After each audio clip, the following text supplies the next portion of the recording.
Hello! In this video, I'll be reviewing the concepts of ratio and unit rates. So first of all, I think it's important for you all to know the definition of ratio. So what exactly is a ratio? Well, the most basic definition states that a ratio is a comparison of two quantities. It is also important for you guys to know how to express ratios. So basically, there are three ways to do so. You can express a ratio with words, so that would be like A to B. You could express a ratio using a colon, which would look like this. Or you can express a ratio by writing it the same way you would write a fraction. So that would be A over B. So now let's take a look at how this is applicable with an example. Susie went to the store to buy 7 red apples and 5 green apples.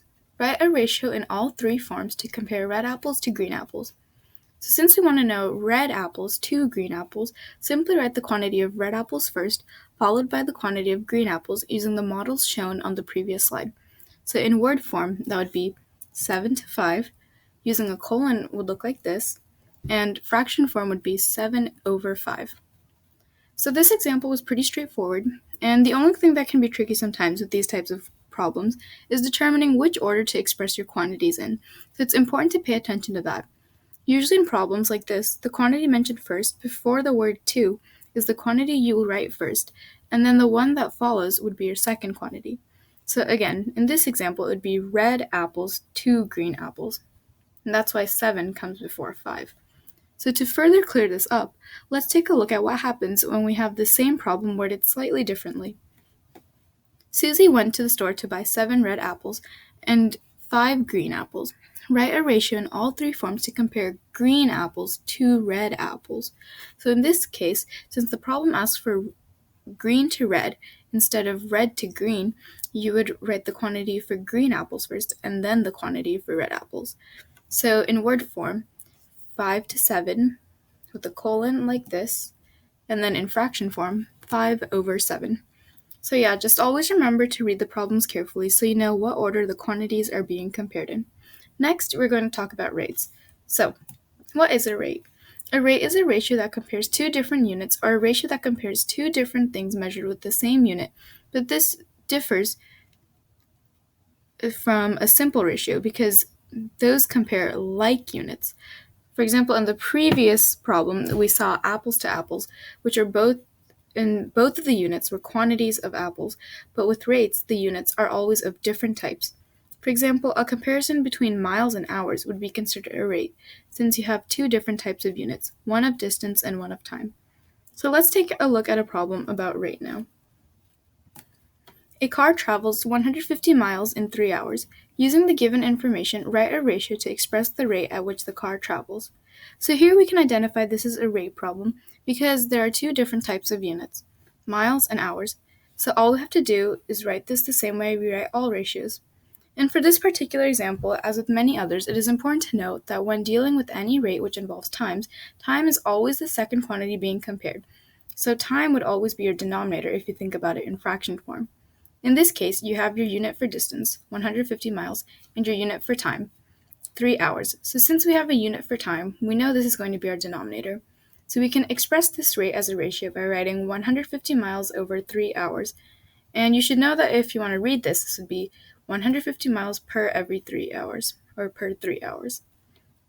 So keep this example in mind because we'll come back to it in a second. But first, we're going to quickly review what a unit rate is. So a unit rate is simply a rate expressed in terms of one unit. Depending on the problem type, you can find unit rates either by multiplying or by dividing known rates, and we'll take a look at both types of these problems. So back to our previous example, we're going to take a look at it again, but this time we're going to find the unit rate. So a car travels 150 miles in 3 hours. What is the unit rate for the speed at which the car travels? So first of all, in these types of problems, you want to figure out what your rate is based on the information already provided. So in this case, our rate would be the answer we determined from the previous example, 150 miles per every 3 hours. But now we want to find the unit rate using this rate that we already know. So since a unit rate always means a rate expressed in terms of one unit, we know that we are looking to find how many miles the car travels in 1 hour instead of 3. So this would be a problem where you divide a known rate to find the unit rate. So 150 miles divided by 3 would get us 50 miles. Basically, all we have done is simplified the rate we had, and now we know that the unit rate is 50 miles per hour. Let's take a quick look at one last example where you have to multiply a known rate in order to determine the unit rate instead of divide. A sales associate is able to wrap 22 presents in 30 minutes. How many presents can the sales associate wrap in 1 hour? So right away we know this is a unit rate question because it is asking for the amount of presents wrapped in 1 hour, and unit rates always involve determining quantities in terms of 1 unit. So in this example, our 2 units are presents wrapped in time. The question wants to know presents wrapped in a single unit of time. So the first step is to write a rate using the information given in the problem. Since time is one of the units, we know it will be the denominator. So our rate would be 22 presents in every 30 minutes. We want to find the unit rate where we know the denominator will have our single unit.